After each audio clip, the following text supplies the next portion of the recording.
साखर आपल्या दैनंदिन आहारातील एक मुख्य घटकांपैकी एक बनली आहे। सकाळच्या चहापासून आपल्या आवडत्या मिठाईपर्यंत बऱ्याच गोष्टींमध्ये साखर असते। जसे की साखर ऊसापासून बनवली जाते हे आपल्याला माहीतच आहे, परंतु ही दाणेदार आणि पांढरे शुभ्र साखर कशी बनवली जाते याची प्रक्रिया आपल्यापैकी खूप कमी लोकांनाच माहीत असेल। तर ऊसापासून साखर कशी बनवली जाते हेच आज आपण या व्हिडिओमधून स्टेप बाय स्टेप जाणून घेणार आहोत। त्यासाठी व्हिडिओ शेवटपर्यंत नक्की बघा। व्हिडिओ आवडल्यास व्हिडिओला लाईक करून चॅनलला सबस्क्राईब करा। तर या प्रक्रियेची सुरुवात होते ती शेतकऱ्याच्या शेतापासून। ऊसाची कापणी झाल्यानंतर हा ऊस ट्रॅक्टर आणि ट्रकच्या सहाय्याने कारखान्यापर्यंत पोहोचवला जातो। सर्वात पहिले ऊस कारखान्यात आणल्यावर त्याचे वजन केले जाते आणि त्यानंतर क्रेनच्या मदतीने हा ऊस सरकत्या पट्ट्यांवर टाकला जातो, ज्याद्वारे ऊसाला कारखान्याच्या आत नेले जाते। साखर बनवण्याच्या प्रक्रियेतील सर्वात पहिला टप्पा म्हणजे या ऊसाचे यांत्रिक सुऱ्यांच्या मदतीने बारीक तुकडे केले जाते। या बारीक केलेल्या ऊसाच्या तुकड्यांना नंतर सरकत्या पट्ट्यांच्या सहाय्याने पुढच्या प्रक्रियेसाठी पुढे पाठवले जाते। ती पुढची महत्त्वाची प्रक्रिया म्हणजेच स्वच्छता।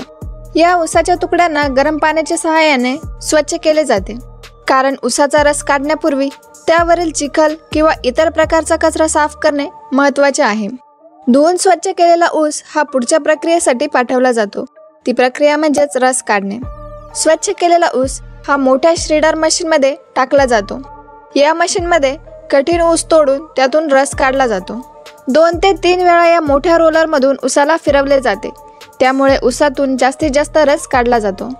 तर ऊसाचा भुसा म्हणजेच बगॅस वेगळा केला जातो। हा भुसा अजिबात वाया जाऊ दिला जात नाही, तर त्याचा 2 प्रकारे पुनर्वापर केला जातो।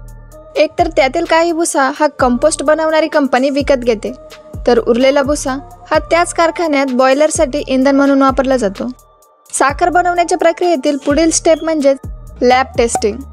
ऊसापासून बनवलेल्या रसाचे शुद्धीकरण करण्यापूर्वी बनवलेल्या रसाचे काही नमुने हे लॅब टेस्टसाठी पाठवले जातात। सगळ्या प्रकारच्या टेस्टमध्ये हा रस पास झाला तरच पुढची प्रोसेस चालू केली जाते, आणि ती म्हणजे शुद्धीकरण। त्यासाठी बनवलेल्या रसाला मोठ्या अशा टाक्यांमध्ये 75 डिग्रीपर्यंत गरम केले जाते। असे केल्याने रसातील कचरा हा खालच्या साईडला जमा होतो, जो नंतर काढला जातो। यानंतर या रसाला परत एकदा गरम केले जाते आणि यामध्ये चुना आणि सल्फर डायऑक्साईडचा गॅस मिसळला जातो। या प्रोसेसला ब्लिचिंग अँड अल्कलायझेशन असे म्हटले जाते।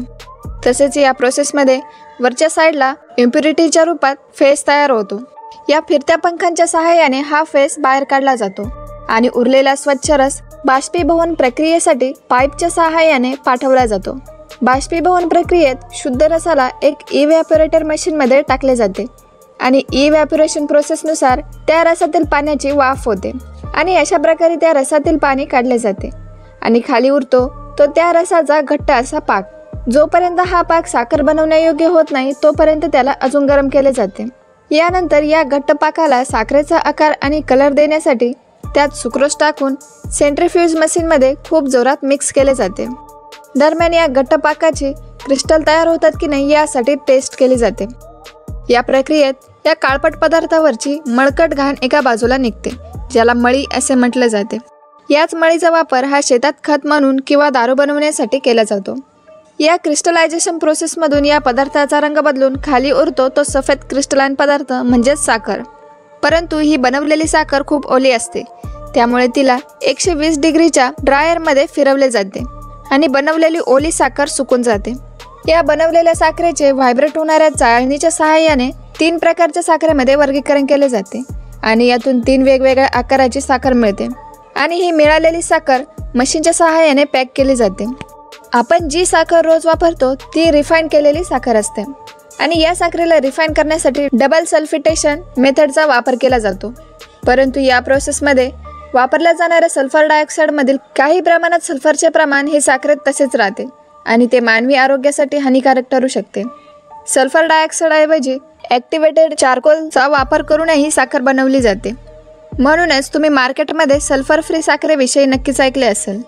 तसेच 1 क्विंटल ऊसापासून फक्त 11 ते 13 किलो साखर बनवली जाते।